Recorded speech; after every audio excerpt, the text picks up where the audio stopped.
All right, hey guys, Jason here. We're back up here, J.C. Lewis Ford, Statesboro, local Ford dealer up here. And what we want to talk about though today is how we've been numbed. We are being numbed to be dumb.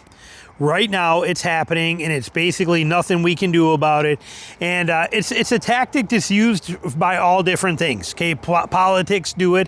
When they pass a bill, they'll like put so much stupid stuff in there that it makes it ridiculous. Just because they know that this way, when people start cutting stuff out of it, they're like, "Hey, we gave you all this." Okay, but they left a big part in there. It's the same reason that we have trucks that are priced $80,000, and they're going to turn around and they're going to lower it down a little bit more. Do you think they don't know how that game works and what this is and what they're doing with it? We see this stuff time and time again. But what we're not seeing here, what our problem is that we are being made to be numb to the reality of the truck market today and what's happening with it. Look at Ford with the recalls. Okay, 3 years ago was a big deal that Ford had the most recalls more than any other truck brand. That was a big deal. Farley was all over it. Okay, he was like, we're gonna stop this. We're gonna get this back on track. We're gonna put all these incentives in play. We're gonna do all these different things that are gonna change all this and make it better. And our customers deserve better and blah, blah, blah. Yet they've done nothing. I think there are 40 recalls already this year, if I'm not mistaken, and we're only like in the first quarter. Don't quote me on that. I thought I saw something like that. I could be wrong, but I know that they're not changing nothing. Okay, their recall numbers are through the roof, and then on top of the recall numbers being through the roof, and we're not just ripping on Ford here, we got more to cover. But not only are the recalls through the roof, they have to recall their recalls. And on top of that, the recalls, half of them, like what they did with the little stuff over here, these little cars and their little Bronco Sports and the things like that you see in that row there, and the Mavericks and all that kind of stuff. The fixes they did on those were the most half-assed things you've ever seen in your life. Okay, and yet they do this so much that we're becoming numb to it. And we're just like, it is what it is, okay? But, they're like, well, I got my new motor. I got my, like right here, look at this Bronco, okay? Here's the Bronco right here. And when he's 2.7s, now that one's a Raptor, so it's probably not a 2.7, but when a 2.7 goes out in one, when they first did, they were told that it would be a year before they could get those motors repaired. People were freaking out. They had to wait a year to get that because the valves dropping out. It was horrible. Now when a motor goes out in there and like, oh, it's going to be 8 months, people are like, well, at least it's not a year.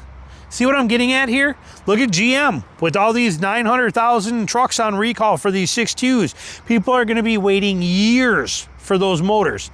But, Tundra went through it, so I guess it's our turn now. You see what I mean? We're numbed to this stuff. It's ridiculous. Look at this beast right here. Look at this big beast right here. What, you got a window sticker on this thing anywhere? Probably not. We do on the other side. Nice. Good, that's kind of nice, because a lot of times you don't see window stickers, but we do right on here. What do we got here? We got a Raptor. How much is this thing? $100,000. $100,000 they want for this Raptor, okay? And with this Raptor, anything that goes wrong with it today could very easily mean that you are without this for 6 months to a year.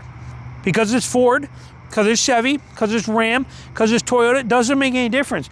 The fact that you could spend $100,000 on this truck and then it go down, and then you spend the next 8 months to a year driving one of these as a rental right there. Do you think that car is going to take you where this will, and the reason you bought this for? Okay, do you think my Jeep is sitting right over here somewhere, one of these rows? Do you think for a second that if my motor went out in my Jeep, and Jeep told me that it was going to be 8 months before I get a new one, do you think I could survive going 8 months driving one of these as a rental? No. Not even a little bit, not even an option.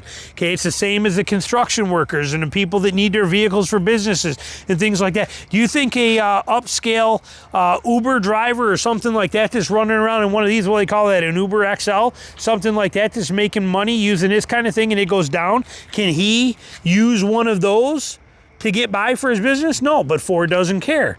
Nobody else cares. We are numb to it. It is what it is. This is the reality of it. This is what we have to deal with today. It's just a luck of the draw. We hear all this stuff. We're doing the best we can. There's too many things at stake. It's not us, it's our suppliers. Oh my God, the excuses we hear go on, and it is upsetting. It is so disappointing how numb we have become to allowing this stuff happen. Okay, and it's not just the problems with the vehicles, it's the vehicles themselves too. I'm kind of pissy about all this stuff right now, especially after everything going on with GM and stuff we had with Toyota. It's not that I care one bit about these manufacturers, because I do not even a little bit. I do care about you, the people that own these vehicles that are getting screwed, okay? You got to right there, look through it. Here, we're going to zoom, ready? Watch right through, look, aim for the red, aim for the red, aim for the red right there. That is a 2023 Chevy ZR2, and if that thing has a 6.2 liter in there, or whatever the case is, and you bought that $80,000 truck, and it goes down on you, and they're telling you that it's going to be literally a year, 2 years, 3 years before you get a motor for it, that is not okay. You are not okay. But we're told we have to be okay. It pisses me off, and I'm in one of those moods tonight. It's 12:30 at night. I'm in one of those moods. I've been to 3 different dealerships making videos. I'm running around in Crocs. Okay, life is good, but life is kind of I'm in one of those moods.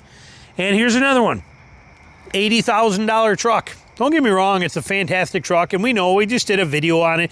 I know you can get it for $68,000, but this stuff, come on. Again, we're becoming numb to it. $12,000 package. Look at you get in that $12,000 package. Any part of that worth 12 grand? Anything there worth $12,000? Not even the optional stuff down here. Okay, this stuff. Really worth $12,000? I don't think so. Okay, and yet here we go. And then on top of that, look at all the king, not only a king of recalls, but the king of cost reduction, technical cost reduction.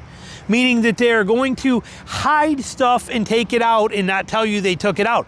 Okay, that kind of stuff they do. Like I said, if this was a Raptor, the Raptor version of the F-150 that's been around for like 5 generations, had the Torsen front axle in the first 3 or 4 generations. Now they don't even get it. They don't get it. You get it here for 12 grand if you buy a $12,000 package, but they used to get it. But guess what? This Raptor right here, this Raptor Bronco for 100 grand, you get front and rear lockers, electronic lockers, not even a Torsen like you get here, but here they give you actual real front and rear lockers. The same with a Bronco that's in a Sasquatch package, gets front and rear lockers, okay, but no, not here. See what I'm saying? We just accept it. We're just like, is what it is, I'll take the Tremor. I don't want the I wouldn't, why? Why is that? Why do we put up with this? Why do we deal with it? Because we have no choice. But seriously, it's numbing us to all of these things. It's knocking us down and numbing us out to the reality of what it is. I love turbos. You guys know I'm a big fan of that turbo that's in Tina's truck. I think it's straight up amazing. I love it. I drive it every day. That thing is a beast. I absolutely love it. But don't think for a second, and I also loved my 2.7s and the 3.5 Ford turbos. I've owned a lot of turbos. I like them. But I know that a lot of you guys don't. You don't want them. You want naturally aspirated engines. And I understand that. But the world is telling you tough, you're going to deal with it. And then on top of that, when you do get a naturally aspirated engine, they're failing. Look at the GMs. Okay, look at the Hemi. Look at the Hemi. Okay, the great Hemi. Everybody can't wait for the great Hemi to come back. And it was a great motor, don't get me wrong. But don't think for a second that the Hemi is foolproof or bulletproof or, unfailing or didn't have any problems. It sure did. Okay, there was a lot of issues with that stuff. Everything, even the Jeep, the 3.6 in my Jeep. Okay, right now most of them are good, but it's still a ticking time bomb. Anyone at any given time could go down. Jeep could have a problem. We could wake up tomorrow morning and find out that Jeep's under investigation because they got 3.6s going down and there's 500,000 of them under investigation. And then we're in trouble. And then if it turns into a recall and it goes down, guess what? Bye-bye Gladiator. I can't do nothing about it. I can't get it. I can't get a motor for it because there'll be too many motors to have to be made, and they can't, heaven forbid, they'll stop a production line. Just like GM, just like Toyota.